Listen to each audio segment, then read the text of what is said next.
Communication creates motivation.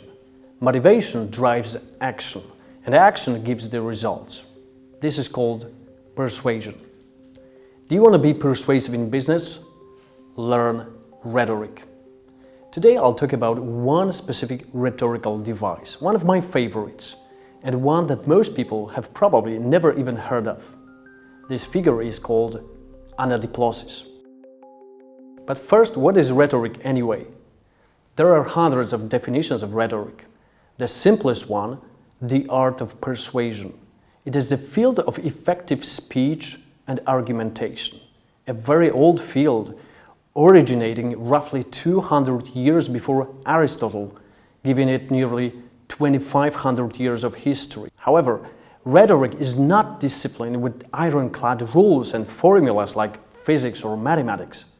In practice, rhetoric is more linguistic intuition than science in the modern sense.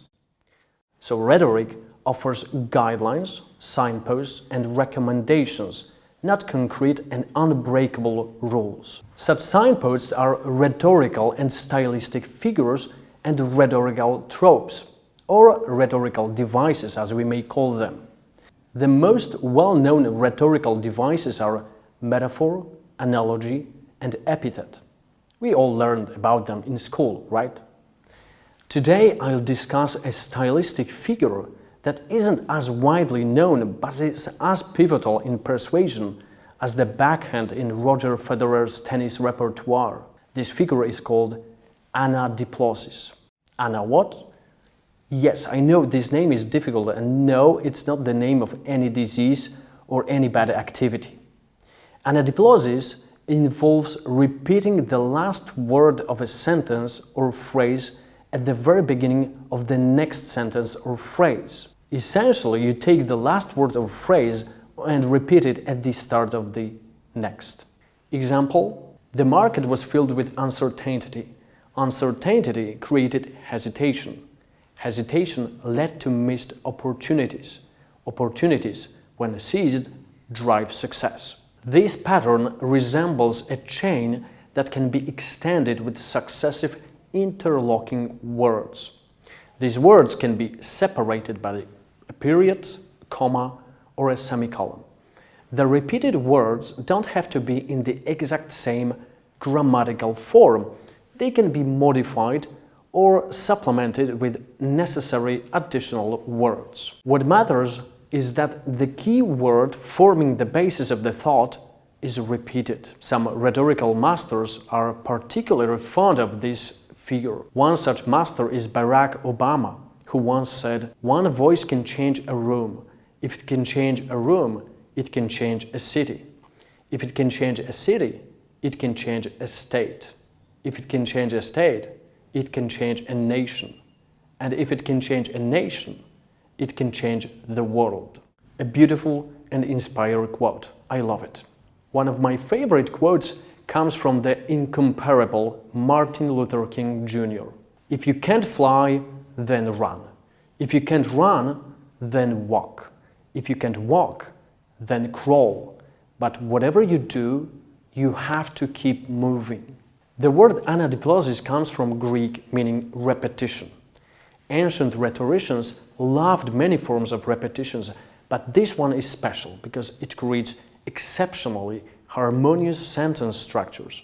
It forms a sort of chain that feels logical and connected, making everything seem both interconnected and emphasized through repetition. Here are a few examples of anadiplosis in well-known speeches, publications, and cultural texts. Malcolm X: "Once you change your philosophy, you change your thought pattern. Once you change your thought pattern, you change your attitude. Once you change your attitude, it changes your behavior pattern, and then you go into some action." Commodus in Gladiator by Joaquin Phoenix: "A general who became a slave who became a gladiator who defied an emperor." And Yoda in Star Wars: "Fear is the path to the dark side. Fear leads to anger. Anger leads to hate. Hate leads to suffering." Although Anadiplosis might seem filled with pathos, it can be useful in everyday and business communication. For example, communication and presentation training should be a process. Processes spread out over time lead to better retention. Retention results in real transformation. And our goal is to just not to conduct training, but to create positive and tangible changes in companies. Other examples. Clients want low prices. Low prices increase competition. Competition drives innovation. Innovation generates profits. Satisfied employees create a positive atmosphere.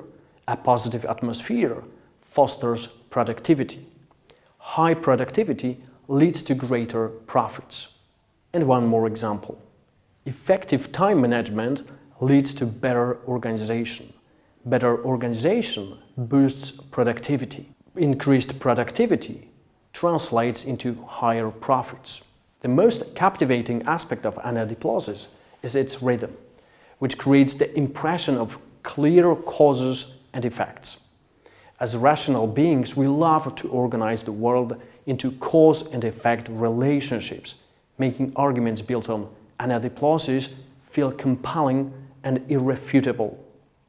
Mastery of Anadiplosis is a hallmark of excellent rhetorical intuition and communication skills.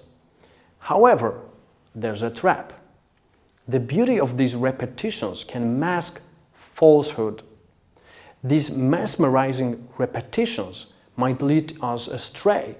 In ancient times, Themistocles humorously demonstrated this with this quote: "My 3-year-old son commands his mother. His mother commands me. I command Athenians. The Athenians command Greece. Greece commands Europe. Europe commands the world. Therefore, my 3-year-old son commands the world." Let's keep this in mind. Don't overuse this figure. Avoid manipulation. Stick to ironclad logic, truth, and moderation.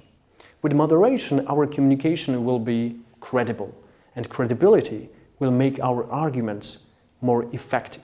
And speaking of effective communication, if you feel your company needs a real communication culture change, reach out to me and let's talk.